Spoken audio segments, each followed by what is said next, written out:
This is part B of the KhoodeelaarTV television channel, broadcasting under the banner of BabyAngelGeronimo editions. This is continuing the BabyAngelGeronimo manifesto for animals and humans, animals and society. This is 1500 hours GMT, Sunday, 11th February 2024 edition.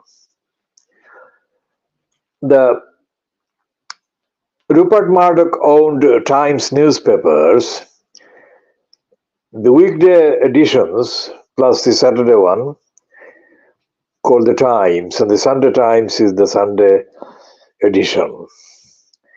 Both these papers have published cover stories promoting alleged saviors of the Conservative Party. The Saturday Times, of course, we discussed in the earlier edition about Kemi Bad Enoch. And the Sunday Times is promoting the nasty, racist criminal, nasty Nigel Farage as the savior of the Conservative Party. Both pieces are rubbish. We shall be going into details about the Sunday Times one. Byline to Decca Aitkenhead, a completely superficial, artificial individual promoting her career as apparently specializing in interviewing big hitters. She has done fuck all.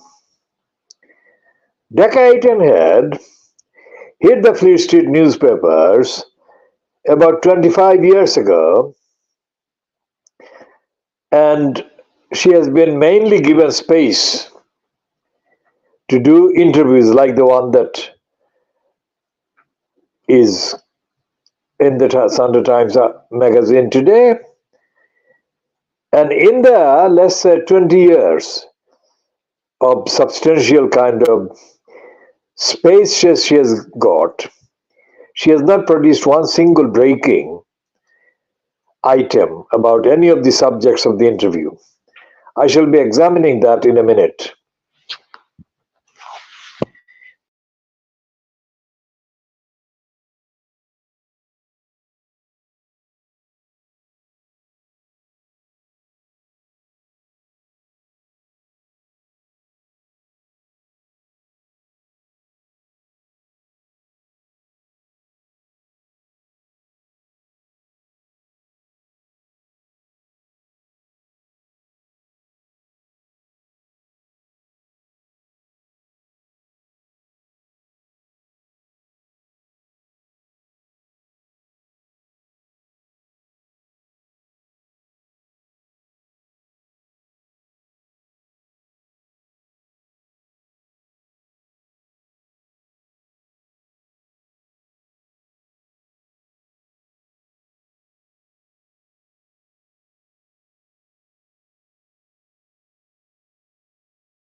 So this particular promotion for the criminal, nasty Nigel Farage, the evil one,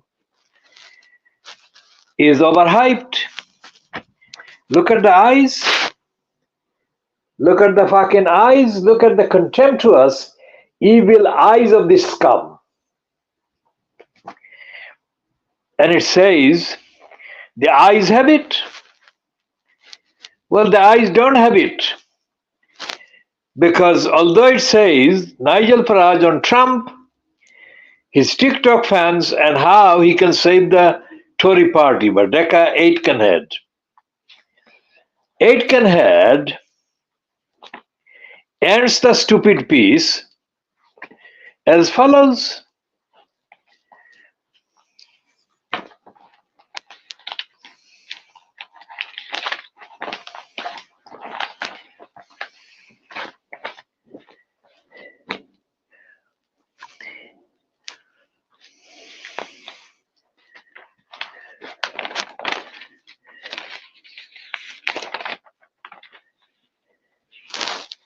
Let's look at the thing.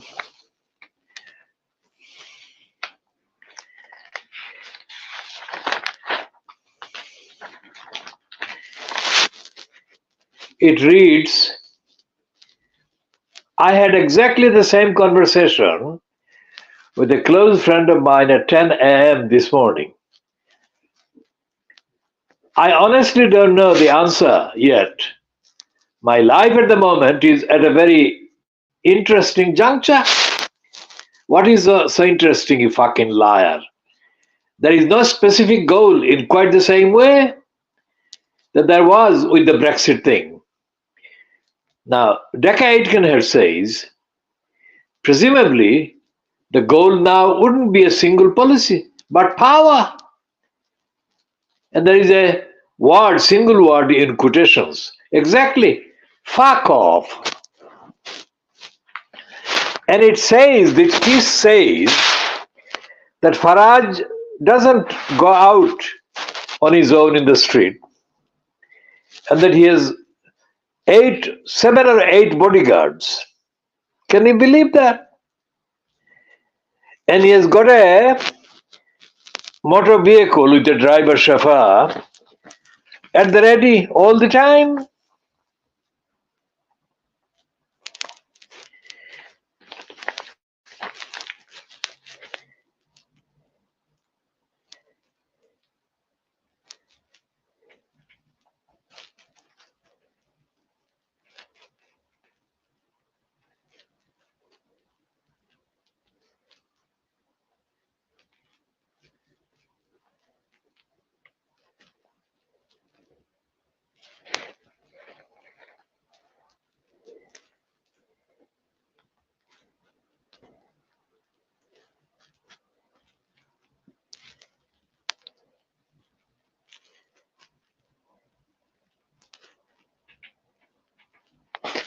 So before he visited the jungle,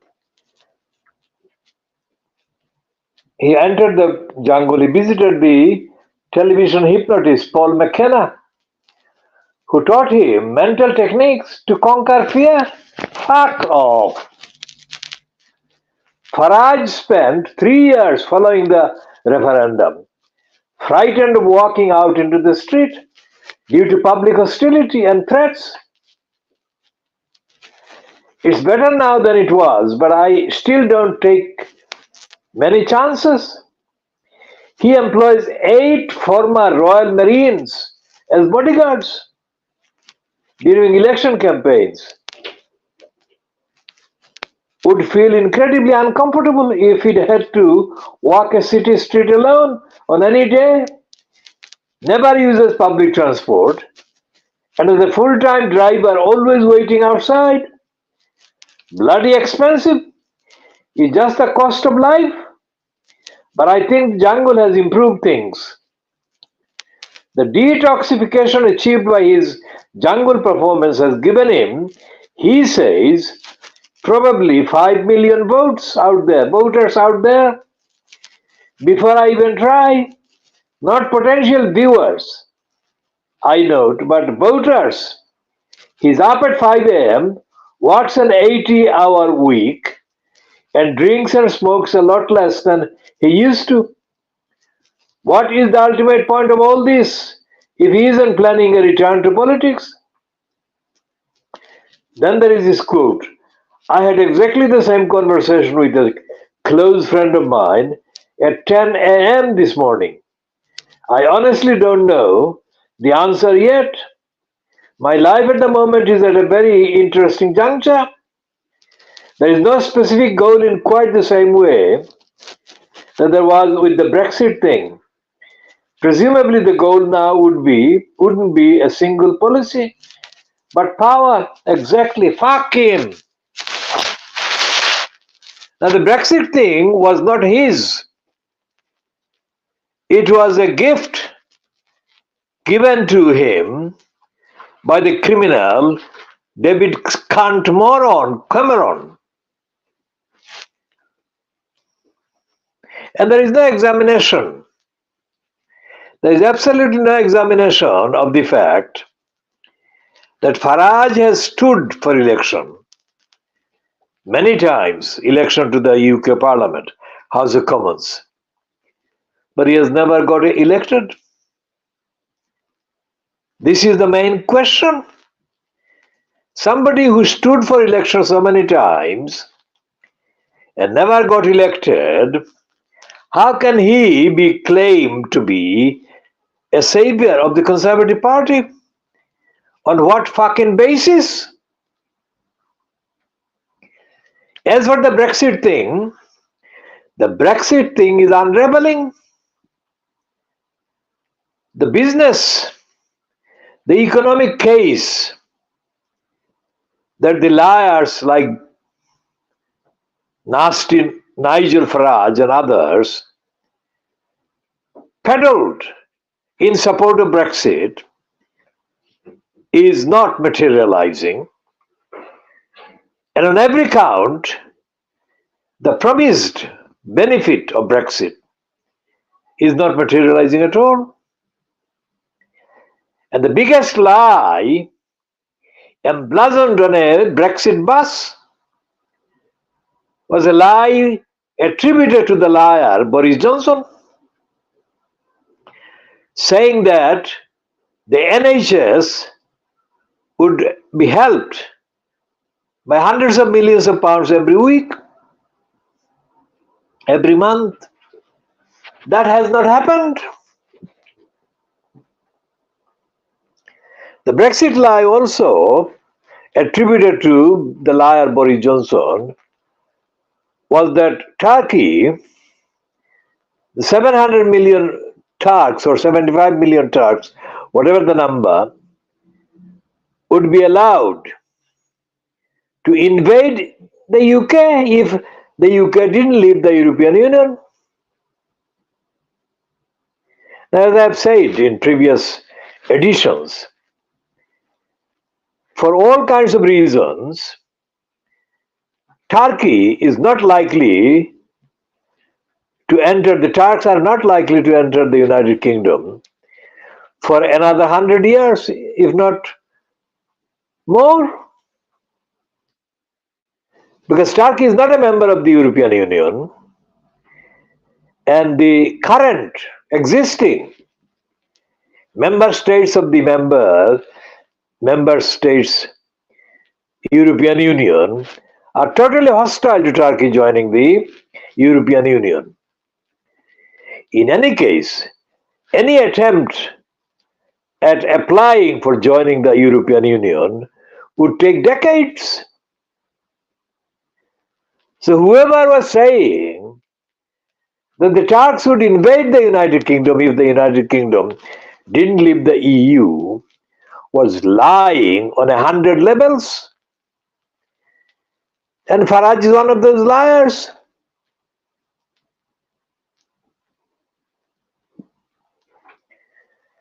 The whole decade can have peace is a complete insult to the intelligence of the reader. It doesn't say anything, absolutely nothing about the substance of politics that Nigel Nasty Farage has actually contributed to. Nigel Nasty Farage is a thug, a racist thug, whose thuggery was publicly uncovered by Michael Crick. In Crick's book, in the course of the research for that book, Michael Crick visited people that knew Nasty Nigel Farage when he was at school, including people who were on the teachers kind of role, if you like, who by that capacity they knew Nasty Nigel Farage.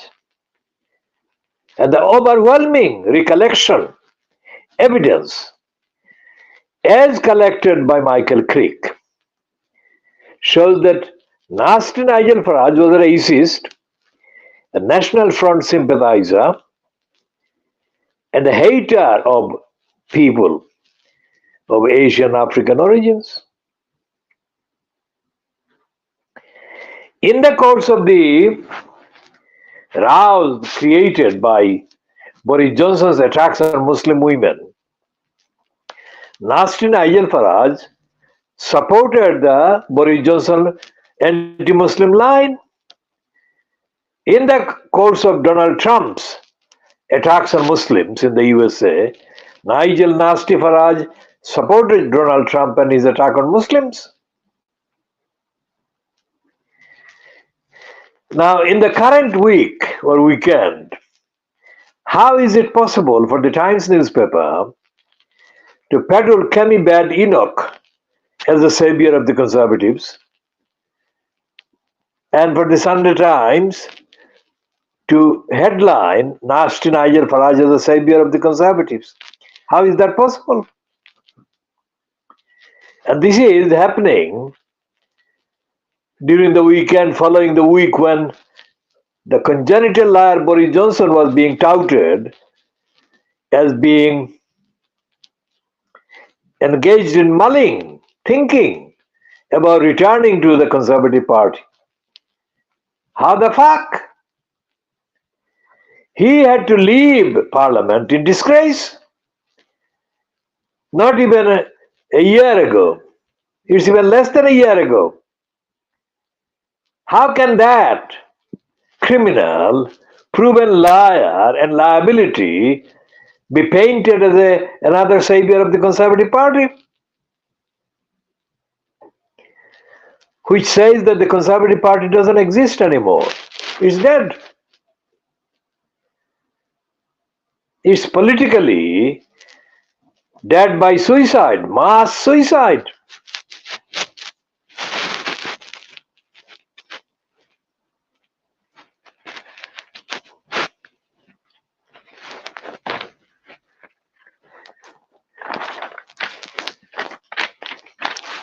Now there is another piece in the same issue of the Sunday Times magazine featuring this racist, ignorant idiot called Lorraine Kelly. Lorraine the cunt Kelly is a parasite. For mysterious reasons, she has been given the career in television spanning several decades. When she stood next to me during a short visit I made to the television station in the early 1990s, she looked very small, and her breasts that are showed in the picture as being bigger didn't appear to even exist. She's a racist liar who has been promoted mercilessly by the racists in the media, but there is no basis for which she has been promoted.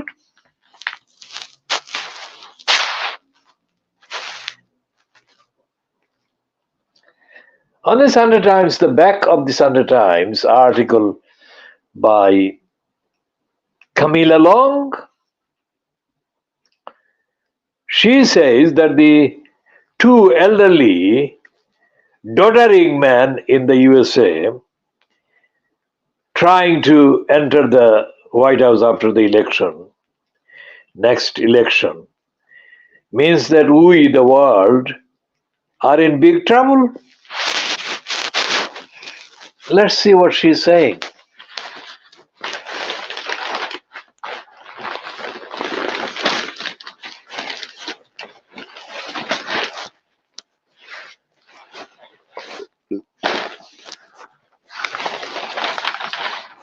She's saying from founding fathers to two doddering grumpy grandpas, boy, are we in trouble?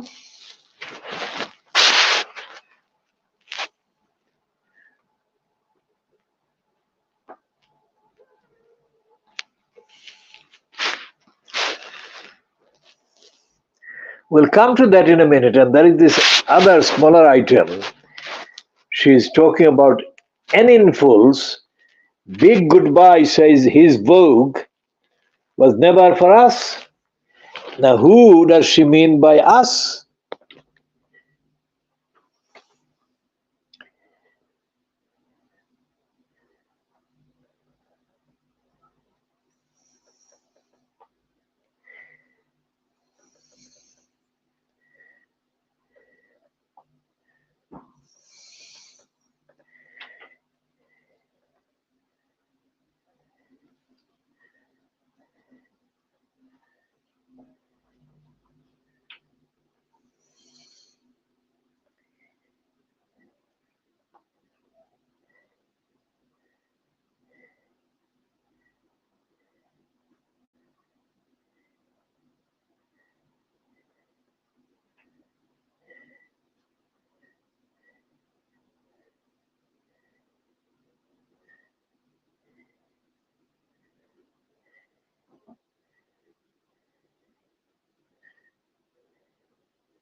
She says, under Eninful, the departed editor, Vogue magazine utterly lost its way. It became a parody of itself, trivial, faddish, empty. It failed to do what Vogue is meant to do: discover new photographers, writers, designers. Instead, we were flung Rihanna, Billie Eilish, Beyonce's in a desperate bid for impact, as if we were all brainless consumerist hags. Sorry, but we deserve more. Now, of course, you deserve more, but you were consumerist hag. Now, back to the piece about the doddering, grumpy grandpas. Boy, are we in trouble.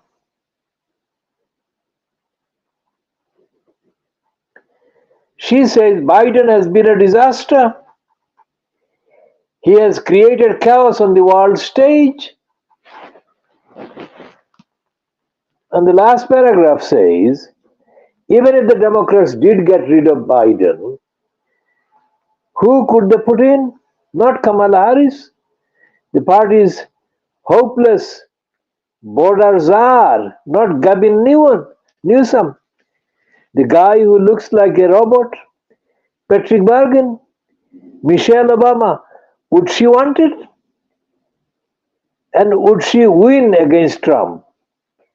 The answer is probably no and no. So there will remain a party whose leader is, as even the votes are fizzing, too senile to stand trial, but not, it seems, to run the country. Well, in one paragraph, she has ruled out Michelle Obama winning. Well, I think she's wrong there. Because, of course, Michelle Obama is not going to stand now, not at this stage. And I think that Michelle Obama is preparing to stand at a time when she will be able to win, which will be probably the next election after the next one. Probably the one after the next one. Now, the Sunday Times Business and Money has got an item about the continuing crisis at the Guardian newspaper. Let's look at the Guardian newspaper crisis. The heading is "The Guardian fears cuts after falling to £39 million annual loss." And it has got a whole list of things financially that are wrong with the Guardian.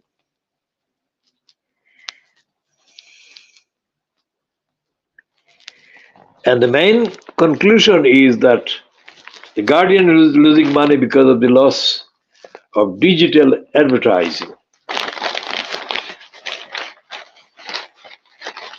It's amazing, isn't it, that it doesn't talk about the Guardian having ceased to exist long time ago. There is no investigative journalism at a time when investigative journalism is the most highly needed, desperately needed